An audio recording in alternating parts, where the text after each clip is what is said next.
Okay, we're here talking to you today, Mick, about your attempt to ride 5,000 miles in 5 days. What's that all about then? Well, it all started really with a conversation that I had with you at work.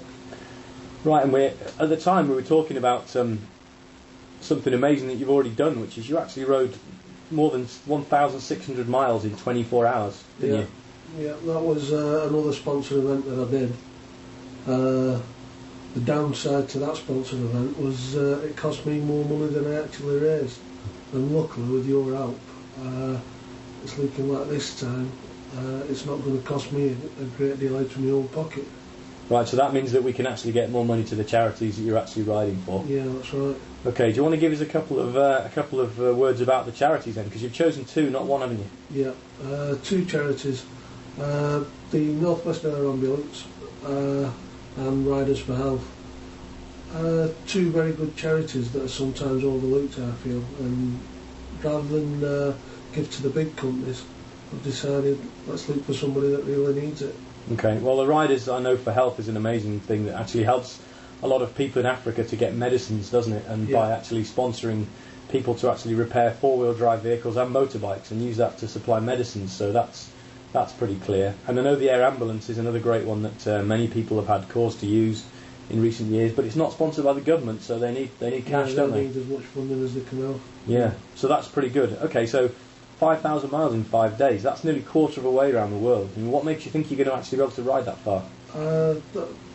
That's quite interesting, really, because I didn't realise that it was nearly a quarter of the way around the world.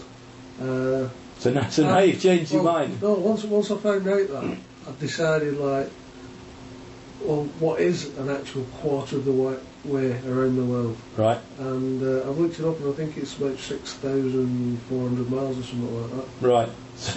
So maybe if things go well, I may even go for that. You're going to keep going, are you, just in case? I may even, if the miles are coming on nicely, then I may even go for that.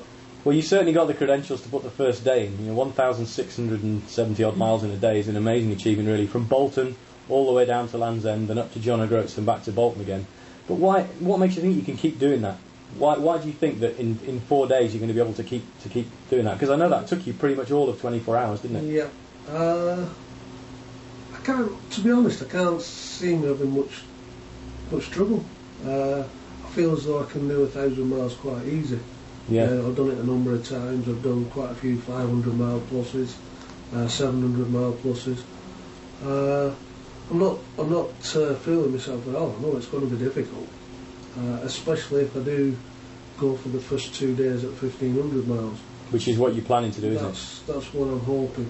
Try and get the major chunk out of the way. Yeah.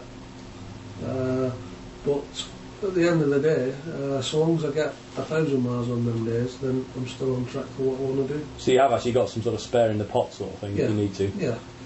Well, that's certainly a pretty ambitious stuff. So, I mean, how did you get into long distance stuff then? Because it's not many people who are riding these kind of distances on a daily basis. I mean, the Land's End John O'Groats thing and back again, I mean, there was no great reason for it, was there? You just... No, just fancied like doing it. Right. It was the very same the first time I fancied doing 1,000 miles. It was just a case of get on my bike and do it. Right. Yeah, and so, I mean, so presumably before that, if your rides aren't normal distances, are they? You don't go out for a 50-mile poodle, do you? That's not It's not often. To be honest, I don't use my bike a great deal. I should use it a lot more than what I do. Yeah.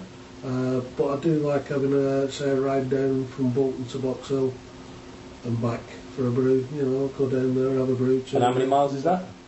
The route that I take, it usually takes me, well, it's about 600 miles round trip. Right. So you are pretty much used to the distances then? Yeah. Right. Yeah. And what's your weapon of choice for the trip then? What are you going to use for this? I've got a FZR1000. Right, and I know you love that, don't you?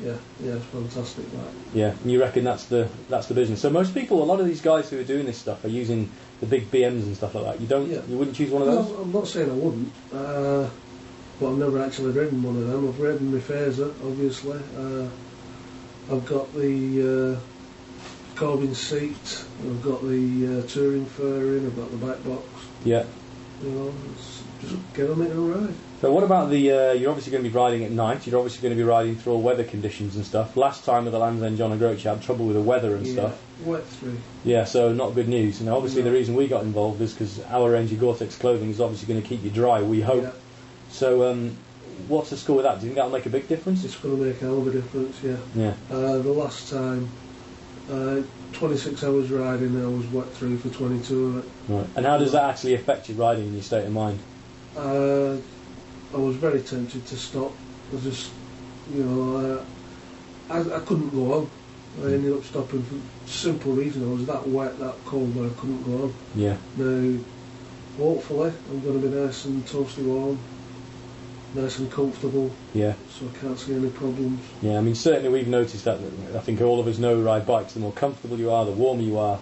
Yeah. The more settled, more relaxed you are, the easier it is. To ride. Right. Well, let's hope that people can dip deep into their pockets. They're two great charities, and with a little bit of luck, we'll cover your costs for you and provide you with some nice warm clothes. So we can make a lot of money for these for Riders for Health and for the Air Ambulance. Yeah. And let's hope you don't end up permanently crippled by it and can still walk again afterwards. So no problem. Best of luck and thanks very much for that, Mick. Cheers. Cheers, Dave.